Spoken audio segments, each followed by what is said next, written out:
Welcome, friend. You are not here by accident. Some stories find us when we need them most. This one might whisper something you've longed to hear.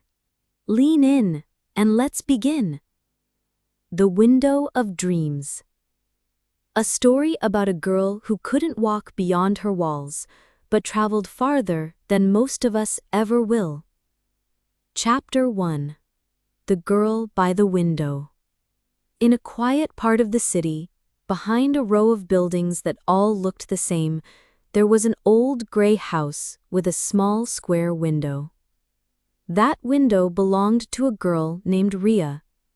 Rhea was 12, curious and bright, but she had never been to school, never climbed a tree, and never run barefoot on grass. She was born with a rare illness that made her bones too fragile, her immune system too weak.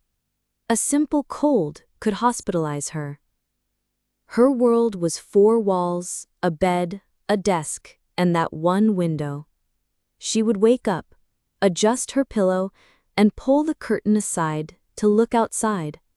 But outside didn't offer much, only a narrow alley, a rusty dustbin, and sometimes a black cat that wandered past. To anyone else, it was a dull, lifeless view. But to Rhea, it was a stage of endless possibilities. Chapter 2.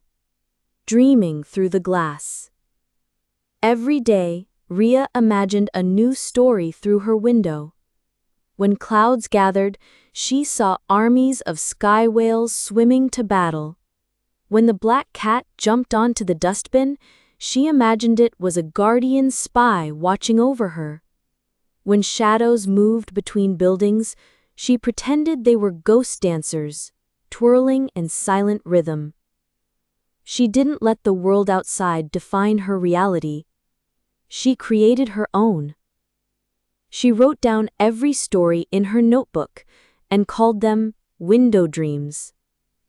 Chapter 3. A Mother's Love. Rhea's mother, Anita, was her everything. A nurse by profession and a poet at heart, she had given up her job to care for her daughter full-time. One evening, she found Rhea asleep.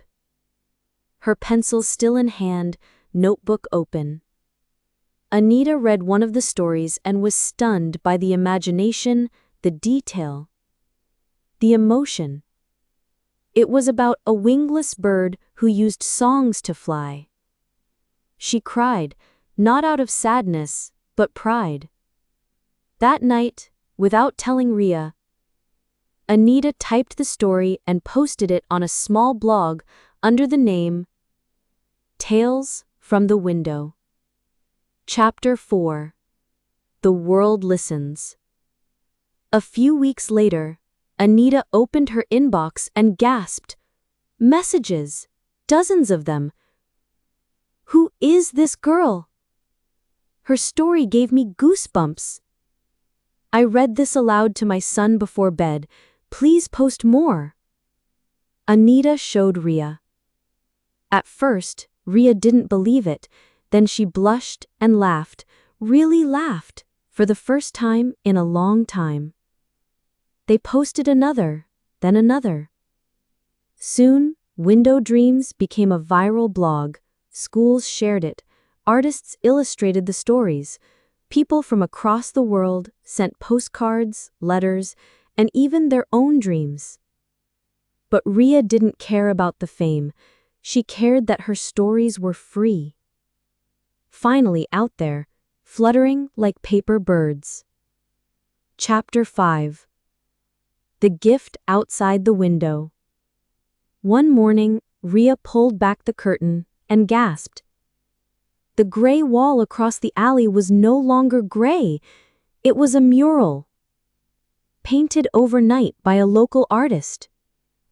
It showed a girl sitting by a window, looking out at a universe of creatures, stars, ships, and dreams, everything she had written about.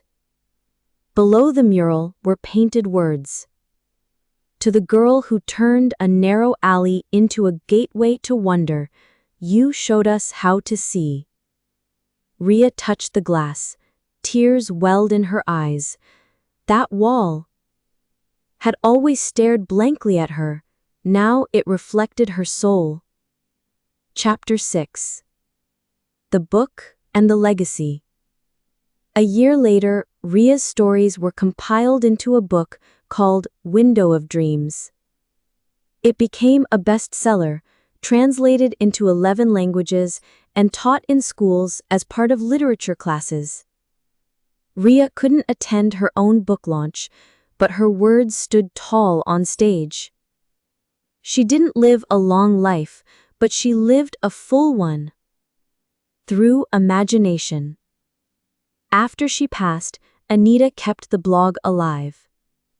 Each year on Rhea's birthday, children from across the world submit their window stories, and the best are painted on the alley wall, which is now officially renamed Dreamer's Lane. The open curtain. Rhea's room remains untouched. Her bed neatly made, her notebooks stacked high.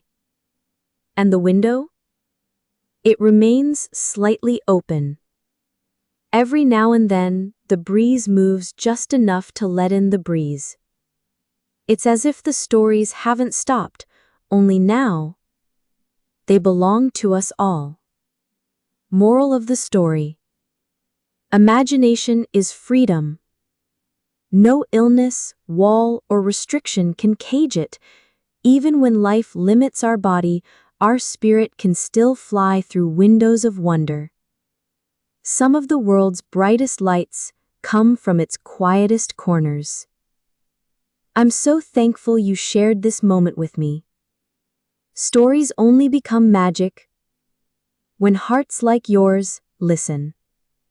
Come back whenever your soul needs a soft place to land.